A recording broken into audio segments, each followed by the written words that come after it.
So many things have come up against me in my career and I could have quit, and now I feel almost invincible. Like, the one thing about me that I know for sure is you'll never get me to quit. Cleveland has one of the most passionate and loyal fan bases in all of sports. Trust me, I get it. It's been such a treat going from fan and athlete to host and reporter in this beautiful city.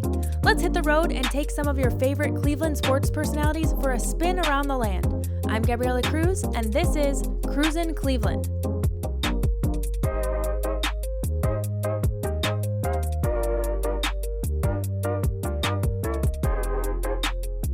And everybody in the garage and everybody that knows Ty, he is such a genuine good person. When he puts the helmet on and gets after it on the track, different human being.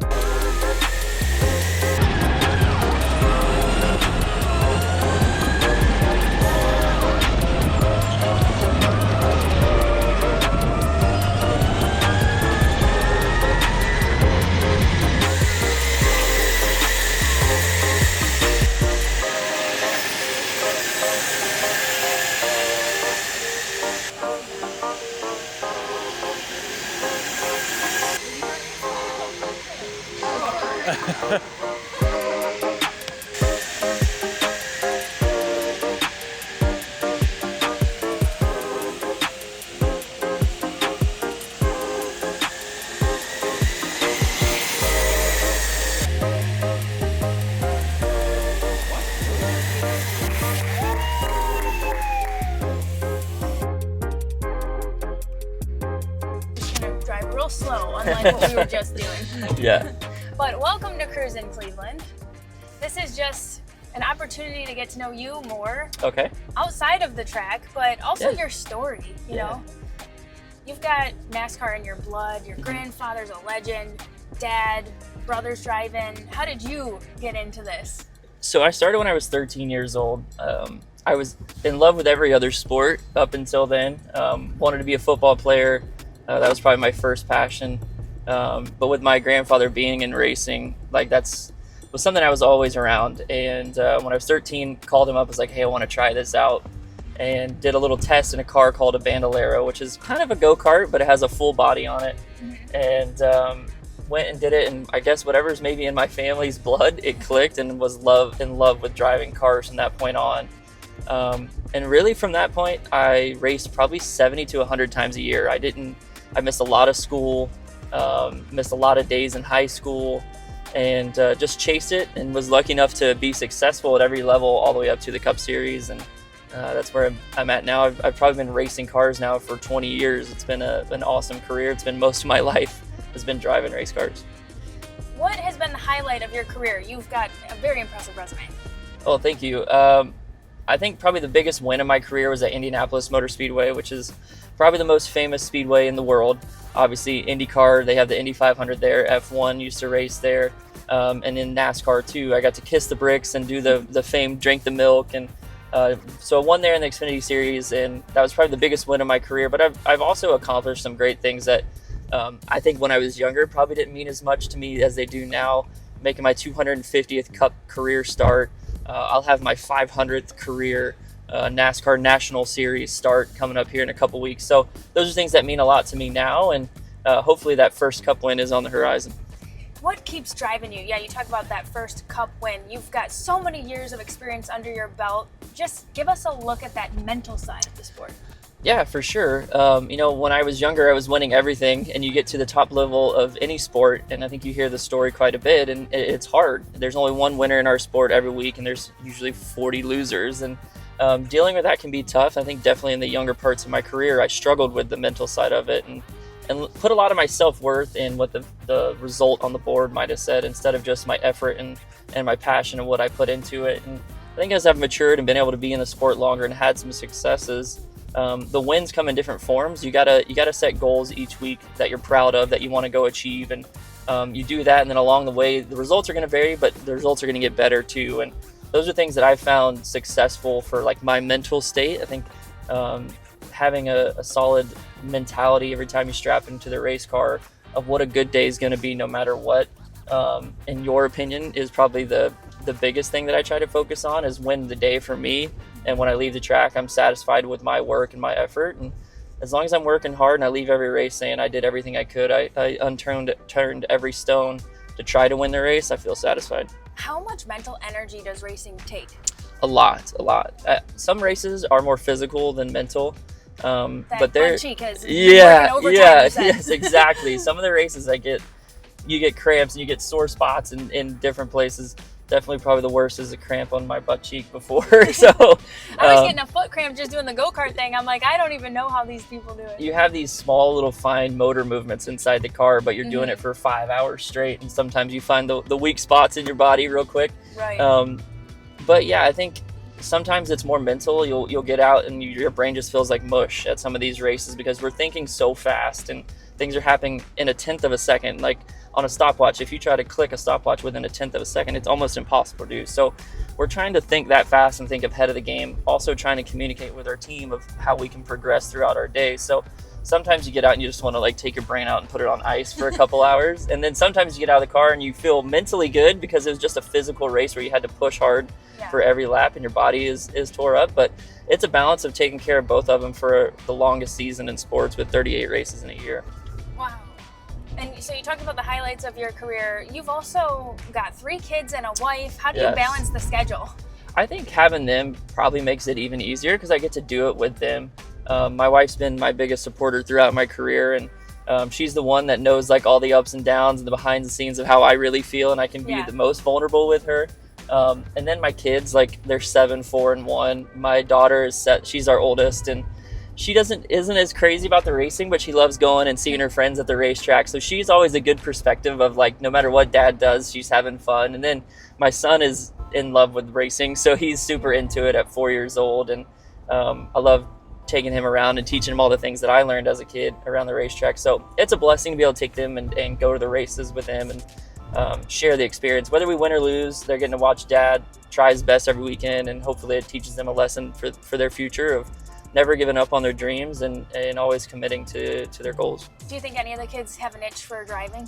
I think my son Captain does. I think he's 4 years old and he is obsessed with race cars, but I would love any other sport, get into any other sport, maybe golf, maybe baseball or football. It'd be a lot less expensive to get into those sports, but I just want them to be passionate about anything in life and pursue something that they're passionate about. That's all I care about for their futures, and I think they'll be great at whatever that is. Speaking of passionate about sports, you're actually such an avid sports fan. Yes, for sure. What do you love to follow? I follow all the big sports, probably football the most, and then baseball right behind it. I think baseball is like home to me. You come home from the end of the day and you're having dinner, and it's like the baseball game is always there. It's like that confidence of like the end of your day, you get to relax and watch your favorite baseball team. And then football season seems so short, so we all get excited for our teams in that part of the season of life. But I think I have a passion for learning about players and seeing them develop throughout their career, and like seeing the ups and downs, and player development is something that I'm interested in. I'm really interested in the front office side of sports, the GM side, and signing players and free agents and finding hidden gems, and something about that like intrigues me. And so that's probably what gets me the most into sports. Oh shit, that was a close call. not me about to pull a fast one. It's all right. I'm still going really fast from go-karting, honestly. Your brain's going faster than my mind is already, so I get what you're saying about it in a second. What has been the hardest part about your grinding for 10 plus years? I think just the perseverance. I think life has thrown me plenty of opportunities in my career to give up and quit, and I think that's probably the easiest thing you can do is kind of bail out on your dreams. And obviously having a great support system, my wife has been instrumental of like keeping me motivated to a point to now. I feel like so many things have come up against me in my career and I could have quit, and now I feel almost invincible. Like the one thing about me that I know for sure is you'll never get me to quit. I'll never give up. I will fight till the end. I'll go to the deepest water anybody wants to go, and I'll fight for my career and for my job and to win races and for my team at Colleague Racing to the bitter end until somebody makes me stop. So it's built a resilience in me that I think hopefully I can pass on to my kids and those who are fans of mine and young people that follow my career. I think that's been the toughest part, but the most rewarding part is that it hasn't always been success. but I've been able to fight through that and continue getting opportunities. What have you enjoyed about being part of Colleague's team? For me, Colleague Racing has been the first team I've raced for where it starts with the owner. Matt is such a special person. Chris Rice, who runs the team, our president. But every single person at every job along the way has made me feel like family.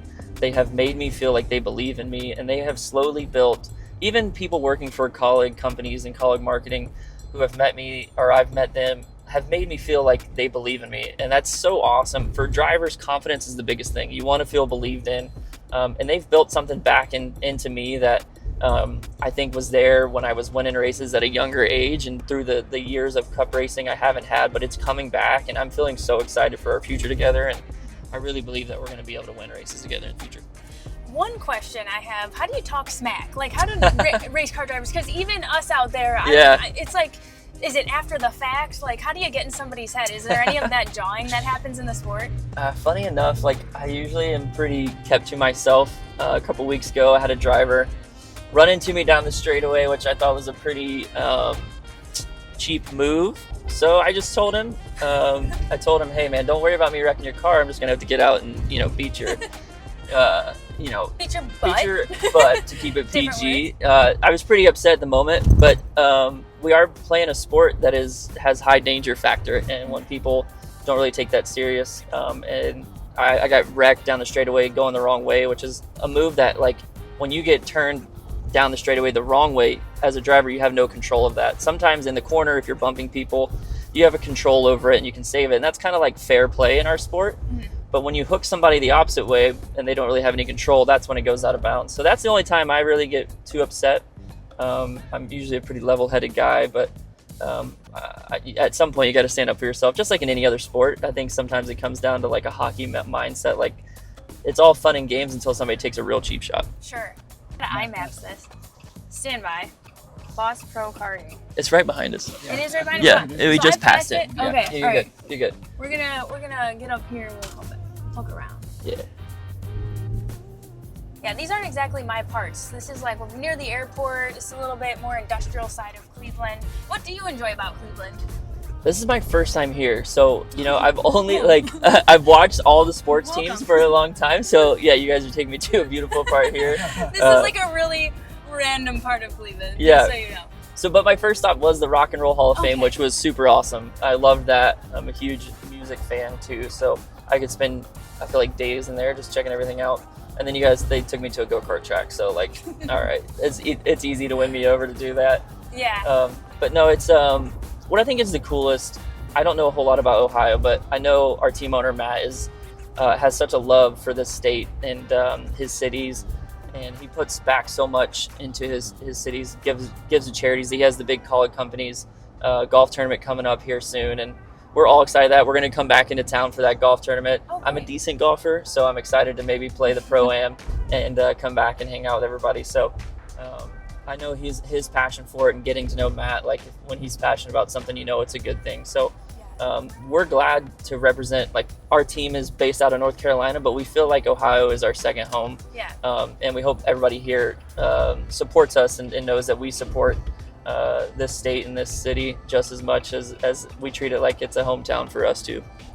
And you mentioned you're a decent golf player. How about baseball? I know you've grown up playing so many sports. You're going to be hitting the batting cages down at the Guardians. Yeah, What other sports? So baseball. I played football, I played baseball, and I wrestled in high school. Mm-hmm. So those are like the big three. I played a little bit of basketball, but I was too physical. I fouled out all the time, so I wasn't that good at it. But yeah, definitely baseball. I'm hoping I get it in the batting cages out there and I can hit a couple home runs. I feel like 12-year-old me feels like I can do it. But the time has passed, so we'll see if the body can still move as good as the brain thinks it is. And I get to throw out the first pitch. So yeah, I'm excited. I'm looking forward to that. Yeah, I'm a little nervous. I had a little practice. I got to throw a pitch out at a single A baseball game a couple weeks ago. So knocked the rust off, and the pitch was good. I hope I didn't peak too soon and mess it up for tonight. But no, I'm excited to go to the Guardians game. No, that's a perfect warm up. I think the key, as someone who has watched many first pitches, is you don't want to put too much mustard on it. Okay. Because then it can be a little erratic. Okay. But But yeah, just I think if that's my one flaw is like I might try too hard sometimes because I want to show that that you got something good. yeah, like Right. I want to show I'm an athlete, and especially like standing up. There's been some NASCAR drivers that have really put down our athleticism as a whole. So it's like somebody has to reset the bar Sure. to show people that NASCAR drivers are athletes. So that's gonna be my problem. Is like I want to throw a heater in there. Then you know what? Throw the heater. Yeah, I might bounce it though. I threw a strike at the single A game, and as long as I can just not hit the dirt tonight will be my goal. We'll manifest a perfect strike. Yeah, even if it's a little high, it's fine. Yeah, That's totally fine. Yeah. We're gonna sail it over the plate. Anything else you think people might like to know about you? I'm pretty simple. Other than just being a NASCAR driver, I'm a sports fan. My family obviously means a lot to me. My faith means a lot. It's also what has carried me through a lot of the ups and downs in my career. It's a big part of who I am, and all the things that I do. And I try to give back as much as I can to the kids at the racetrack. I think that's something that means a lot to me. I was the kid that was in the garages and at every single race that was dying for the attention of a race car driver just to say hi or get an autograph, or a sports, one of my favorite sports fans to get an autograph or say hi to. So I feel very blessed to be in the position that I have some kids that want my autograph or want to say hi, and I think that's the coolest thing about what I get to do, and then also try to show that to my kids. So like hobbies and stuff, I play golf, I'm outside a lot, do a lot of outdoor stuff, I hunt and fish, do a little bit of everything, but probably my family and racing are the big two things going on right now. Now, I've only gotten stereotypes from Talladega Nights, Yeah. but are there a lot of egos in NASCAR? Because, I mean, I only know you. Yeah, yeah. I got pretty much the most down-to-earth version of a NASCAR driver. So is that stereotype true? Yeah, for sure. And I think if you would have met me probably 8 years ago, I would be quite a bit more egotistical. I've definitely matured and changed a lot as a person. I think it's easy to become pretty narcissistic in our sport because we're so focused on there's one winner every week and there's 39 losers. So it's so easy to make it all about yourself. That's what it feels like. And the media does their part too in our sport to make it feel that way sometimes. So not to maybe everyone's fault. It's easy to get wrapped up in your own world sometimes. And yeah, I think you find a lot of guys who are really focused on me, like Ricky Bobby had on his car. So If you ain't first, you're last. That's that right. kind of mentality. That's right. It's cool because I'm sure there's a lot of people within Cleveland and my following and just in general who might not know as much about NASCAR. Yeah. And kind of getting that peek behind the curtain of what the atmosphere is really like. And also the dedication of fans, like spectators and family members who travel and put in all of this time. There's so much more to it. For sure. I think if you guys get the chance to go to a race, you'll learn a little bit different and get a chance to lean into it. We have so many cool ways to follow our races. I don't know, you guys might be able to cut this out, but if you can't use it, but HBO Max has an app that you can follow and ride inside the race car with me and listen to my radio for the whole race. So you're like literally in the car with me for the whole race. And it's such a fun thing for people to learn our sport and to really hear what's going on inside of my head. Sometimes it can get colorful. The language can get colorful because I'm getting passionate about being mad about somebody or something. And sometimes, we're going through the full gamut of emotions right there in front of you of a full, competitive sport. So it's a lot of fun. NASCAR is a good sport to get into for sure. Yeah, that's cool. It's like a full-time mic'd up, how we do with athletes, but you get it for the entire race. Yeah, you get to be pretty much inside the helmet of your favorite sports or NASCAR driver. Wow, that's awesome. We're definitely going to have to download and check that out. For sure. Well, I appreciate your time. Yeah. That concludes our crazy little drive here in Brookpark. Yeah. No malfunctions. There you We're go. good. No, that's great. You had a nice one-handed grab earlier with the GoPro. With the GoPro. falling off the car, so that was impressive. Well, you're definitely stomping out race car drivers aren't athletes. That's right. That's right. Well, thank you, and good luck at your first pitch and all things Guardians tonight Thank with you. the batting cages. Appreciate it. Yeah, thanks for having me. Yeah, of course.